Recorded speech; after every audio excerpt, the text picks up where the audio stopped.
Arm of the Law by Harry Harrison.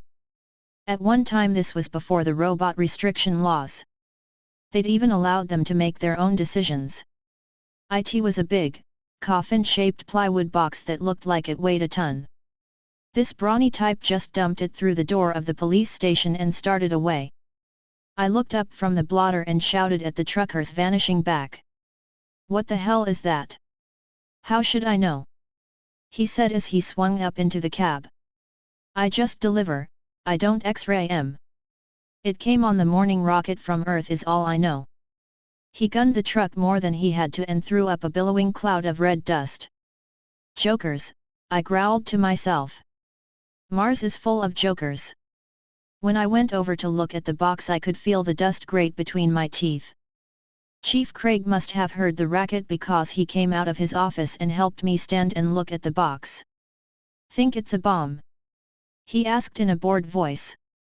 "Why would anyone bother, particularly with a thing this size? And all the way from Earth?" He nodded agreement and walked around to look at the other end. There was no sender's address anywhere on the outside. Finally we had to dig out the crowbar and I went to work on the top. After some prying it pulled free and fell off. That was when we had our first look at Ned. We all would have been a lot happier if it had been our last look as well. If we had just put the lid back on and shipped the thing back to Earth. I know now what they mean about Pandora's box. But we just stood there and stared like a couple of rubes. Ned lay motionless and stared back at us. "A robot," the chief said. "Very observant. It's easy to see you went to the police academy." "Haha. Now find out what he's doing here." I hadn't gone to the academy, but this was no handicap to my finding the letter. It was sticking up out of a thick book in a pocket in the box.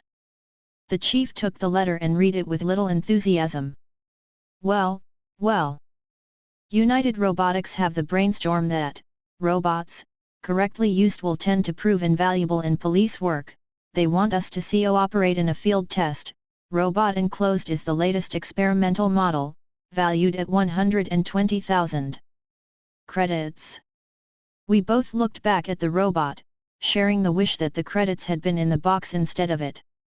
The chief frowned and moved his lips through the rest of the letter. I wondered how we got the robot out of its plywood coffin.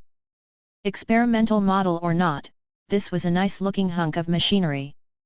A uniform navy blue all over, though the outlet cases, hooks and such were a metallic gold. Someone had gone to a lot of trouble to get that effect. This was as close as a robot could look to a cop in uniform, without being a joke. All that seemed to be missing was the badge and gun.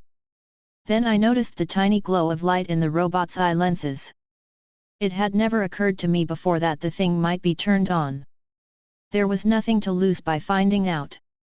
"Get out of that box," I said. The robot came up smooth and fast as a rocket, landing 2 feet in front of me and whipping out a snappy salute. "Police experimental robot, serial number XPO 456-934B, reporting for duty, sir." His voice quivered with alertness and I could almost hear the humming of those taut cable muscles.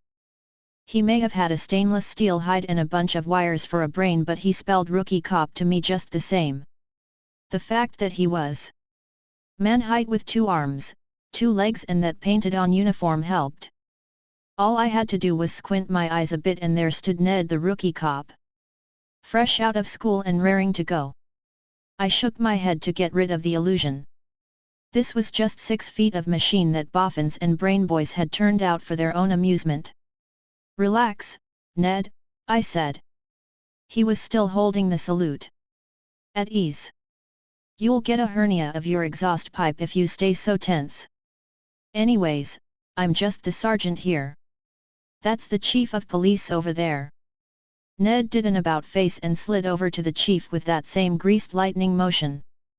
The chief just looked at him like something that sprang out from under the hood of a car, while Ned went through the same report routine. "I wonder if it does anything else besides salute and report," the chief said while he walked around the robot, looking it over like a dog with a hydrant.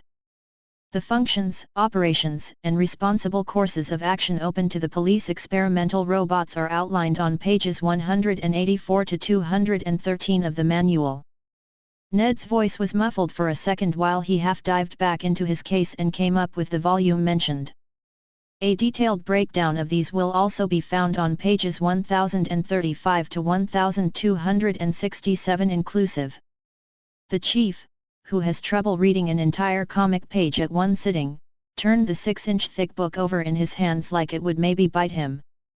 When he had a rough idea of how much it weighed and a good feel of the binding, he threw it on my desk. "Take care of this," he said to me as he headed towards his office. "And the robot, too. Do something with it." The chief's span of attention never was great and it had been strained to the limit this time. I flipped through the book, wondering. One thing I never have had much to do with is robots, so I know just as much about them as any Joe in the street. Probably less. The book was filled with pages of fine print, fancy mathematics, wiring diagrams and charts in 9 colors and that kind of thing. It needed close attention. Which attention I was not prepared to give at the time. The book slid shut and I eyed the newest employee of the city of Nineport. "There is a broom behind the door. Do you know how to use it?" "Yes, sir." "In that case you will sweep out this room, raising as small a cloud of dust as possible at the same time." He did a very neat job of it.